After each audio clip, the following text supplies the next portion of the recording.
Welcome to Parliament. I will say this place is Parliament because it has been officially declared by the National Assembly Speaker Nosiviwe Mapisa Nqakula as the Parliament.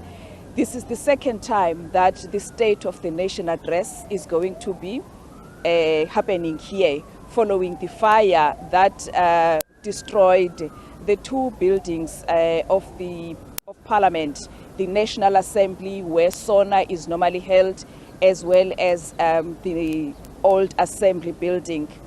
Preparations, we can see that everything is in order. If I can step out of the shot in front of the City Hall, you can see that there is a red carpet that is rolled on the door that the procession is gonna come in. On the left of that, you can see some of the staff officials that are assisting with working here. There is the red carpet, the long one that is still rolled in. It's going to be rolled out later in the day when a guest starts to arrive around 3 o'clock. And if on the right-hand side of the door, we can see that small podium that is red and gold. That is where the president is going to stand when there is the 21-gun salute and when the singing of the national anthem is happening. So I would say that everything is in place in anticipation, as well as South Africans are waiting for 7 o'clock this evening when the president is going to tell the nation about the government, the program of government. Maybe he's going to start by highlighting what has been achieved in the past year, whether he has lived up to his promises and undertakings, and then tell the nation what this year is going to be about. And I think it's going to be a crucial year, this one, because next year the country is having national election. There's going to be at the 2024 general elections, which those elections also are crucial for the business of Parliament. Remember, Parliament was supposed to pass the amendments to the Electoral Act. The deadline that they were given by the Constitutional Court was June last year. Parliament could not meet that deadline. They asked for an extension. They were given December last year. Again, Parliament failed to meet that deadline, and they were hoping that they will pass the legislation by this end of this month. We will see if that is going to happen, and maybe President is going to touch on that. We don't know. This year's SONA is happening while ESCOM is implementing load shedding, and we heard yesterday at Parliament from the ESCOM executives saying that there are 6 power stations that are the main contributors to the current load shedding that the country is experiencing, saying that if those stations can be repaired and fixed, they will minimize load shedding. But my colleague Abra is at the studio. I'm going to hand over to her to talk to us more about the business of the day. And that was my colleague in Parliament, Lulama Macha. Lulama, thank you so much for that. And to our agenda viewers, welcome to Cape Town. I'm Abra Barbier, and this is where the SABC will be stationed for the rest of the day. Of course, bringing you the highlight of the parliamentary year, President Cyril Ramaphosa's State of the Nation address. Now, of course, today, while we've been bringing you the build-up, we've been talking about the pomp and ceremony of what today is. The opening of Parliament is so much more than that. And to tell me more about what exactly today is about, I have with me the Honourable Amos Masondo, the Chairperson of the National Council of Provinces. Sir, thank you so much for joining us today. First of all systems go. The presiding officers of both the NA and the NCOP are satisfied with how everything is planned. Am I correct? No, thank you very much. Greetings to you and all the viewers. It is indeed all systems go, and everything is proceeding according to plan. So now, of course, this is the second year that SONA is being hosted at the City Hall. We understand the background to that, the devastating fire that hit Parliament on the 2nd of January last year. So City Hall thus far has been used for 2 SONAs as well as the mini budget in October last year. I know that Parliament's been allocated funds to assist in finding other facilities and other venues. How far are we in that process? Yes, it is indeed true that funds have now been made available to restore Parliament building.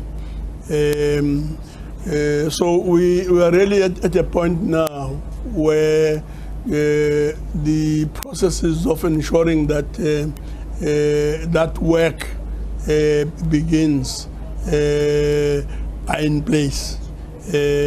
So very, very soon we'll see the work beginning in earnest, and within a period of about, say, 2 years, we'll see restoration work being completed, and therefore Parliament moving away from City Hall as a declared precinct of Parliament back to Parliament precinct proper. So I will be sitting in committees face to face with MPs in about 2 years, because we're still going to be virtual up until that point. Is that correct? Well, it's hybrid. Yes. It's hybrid. But more and more members are being now given the opportunity to be present at Parliament and to participate in all processes, from committees to debates and whatever relevant structures. Chair, now based on the committees that I followed in the NCOP last year, it was a bumper year for both houses of Parliament. And I'm talking about, for instance, the Electoral Amendment Bill. Parliament was seized with that bill for the most of last year. We know there was a deadline given by the Constitutional Court to June 2022. Yeah. And based on events, Parliament's then since asked for, I think, 2 extensions. That deadline is now the 28th of February, but the National Assembly is now busy with that bill. But it was actually the work of the NCOP. There was lots of work done in the NCOP on that bill. Now, I know that there's sometimes this talk that the NCOP is just a rubber stamp. But I remember in that committee, the chairperson of that committee came out very strongly and said that, and in fact, he lashed ministers and he lashed departments for bringing bills to Parliament so late, and then expecting MPs to basically flout certain processes and to rush through bills. And the chair and MPs across party lines said, no, we are not a rubber stamp. We have to go through every single piece of legislation thoroughly. Is this kind of accountability, is this more that we can expect to see going forward? This is really an apt description and capturing of what the NCOP is, and the kind of robust engagement that one can expect. I mean, there's been so much pressure on this electoral bill to be passed, and some people thought all NCOP needed to do was just to agree, and this was not to be the case. Amendments were made, and these amendments have forced the National Assembly to relook at the question and really ensure that when all is said and done, the bill that emerges out of the process is a piece of legislation that has been properly considered. That was a very interesting one to follow, because of course it's a big one, because it affects next year's elections. I know the IEC says it's under pressure, but like the chairperson of the Home Affairs Committee said, that it affects every single South African, so it needs to be dealt with very, very carefully. Another big item on the agenda this year are all the bills relating to grey listing, the possibility of South Africa being grey listed, and we're in fact going to get an answer to that at the end of this month as well. That was another tough one for Parliament to deal with. Absolutely. I mean, grey listing has emerged as one of those issues that required an emergency type intervention, and as we speak, I can assure people out there that everything is being done by Parliament to ensure that this work is done, and that the country should be saved from going the route of grey listing. Well, we will hope and see on that one. Chairperson, thank you so much for speaking to us. Well, there we have it. That was Chairperson of the NCOP, Honorable Amos Masondo, just giving us a rundown of exactly where Parliament is at in sourcing another venue going forward. He says it's going to take about 2 years before things settle down. For now, we will still be operating on a hybrid system in Parliament. And then, of course, sharing with us some insight as to what the role of the NCOP is, and that the NCOP will not be considered to be a rubber stamp of the National Assembly. I'm going back to studio now. Desiree, I think I'm handing over to you now.